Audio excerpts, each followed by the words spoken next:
குடி குடி போட்டல்ல குடி.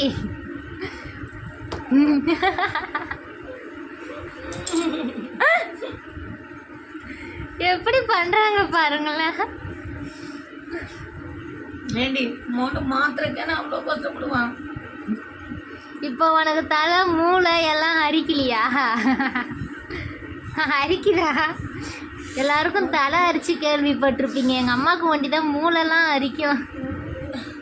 நீ குடி. நீ தானே ஜூஸ் போட்டு தரேன்னு சொன்னேன். எனக்கு ஜூஸே வேணாம். அந்த பழம் ஒழுங்கா நான் அழகா ஆப்பிள் ஜூஸ் அது போட்டிருந்துருப்பேன். வா செத்துருவேன். நீயே சொல்லு, உன் மனசாட்சியை தொட்டு சொல்லு. மனசாட்சியில் கை வையன். மனசாட்சியில் கை வை. மனசாட்சியை கை வச்சு இரு அப்படியே வச்சிரு. 6 6 12 12 ஒரு 6 18. 18ல் ஒரு பழத்தில் 3